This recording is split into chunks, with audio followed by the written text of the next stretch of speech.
There is far too much secrecy. The more transparency, the better.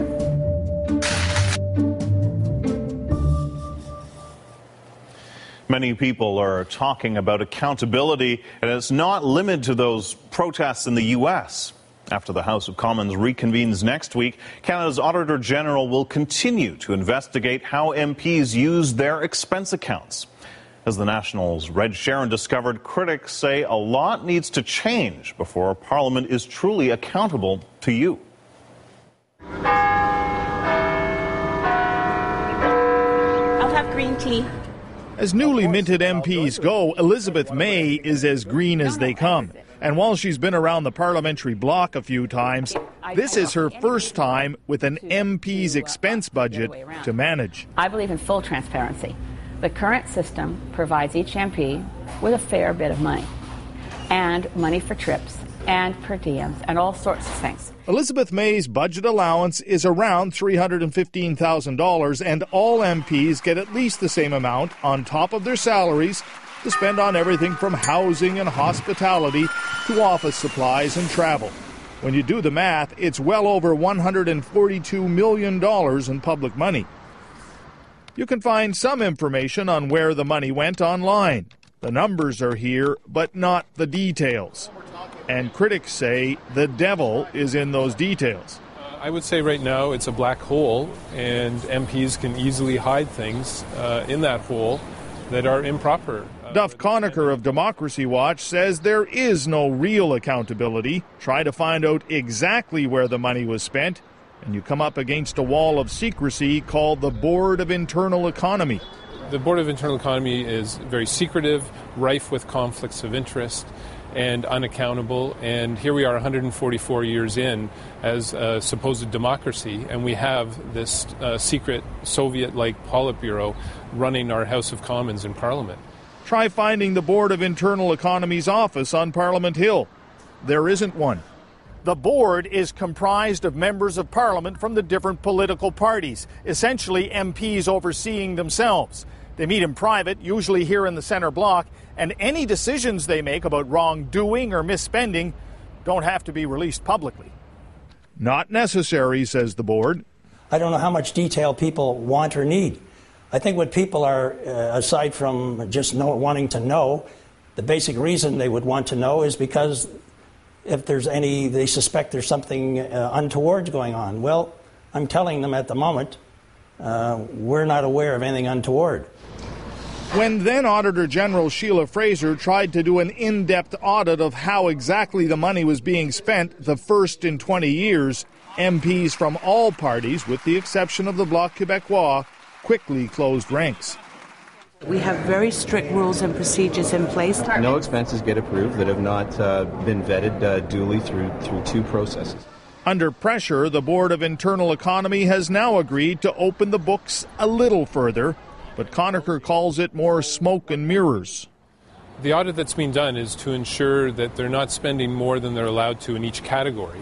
But that's as far as it goes. And so what they're actually spending that money on in each category is very much hidden, and that's the problem.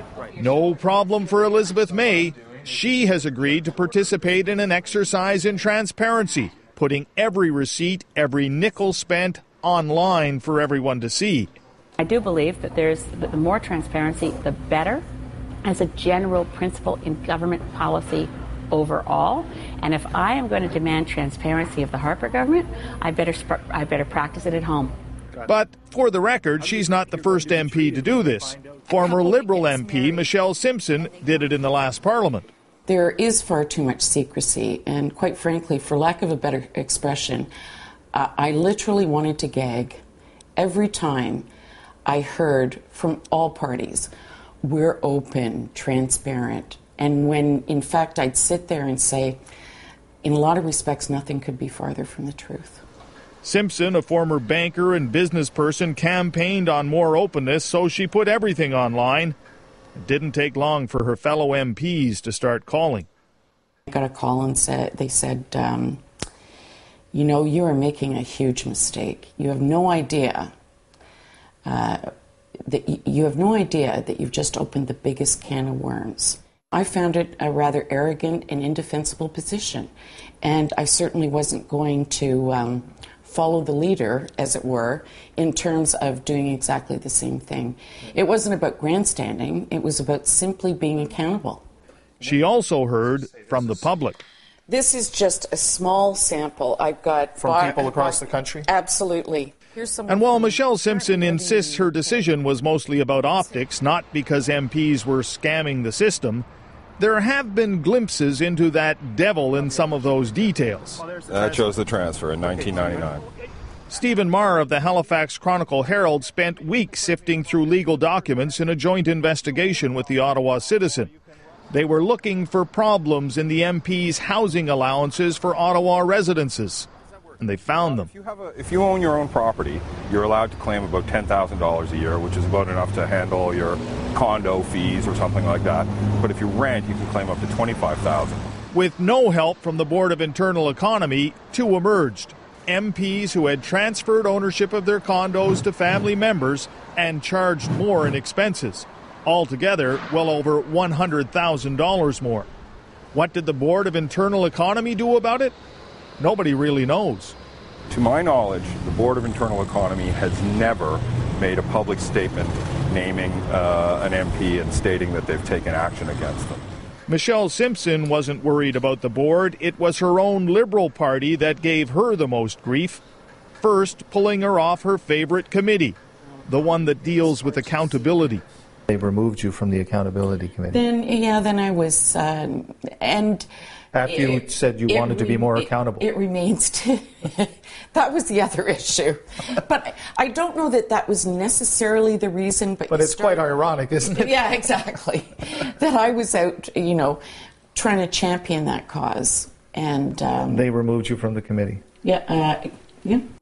But what was even worse for her, Simpson says, was that the party whip, also a member of that all-powerful board, blocked her from rising to speak in the House, even when she wanted to honor a soldier and a police officer from her riding who were killed in the line of duty. Actually, it was quite devastating to me. And it was the one time where I was quite angry and did tell this Board of Internal Economy member, it's one thing if you want to put me in the penalty box for doing the right thing, that's crazy, but it's one thing to do that. But to kick the legs out from a dead soldier's family was totally unacceptable to me. Michelle Simpson lost the election and is now writing a book. Even with all that's happened, she won't rule out running again. Is Elizabeth May worried about sticking her neck out? She says her party is good with it. Well, so far my own caucus has been very supportive. I talk to myself in the morning, and myself says, good for you. And you're good with this? We're good. Do you want this receipt? Oh, I think we'll put that on the CBC books. Okay, fair enough. I don't want to just testing. Don't want to break the bank here. Me either. Red Sharon, CBC News, Ottawa.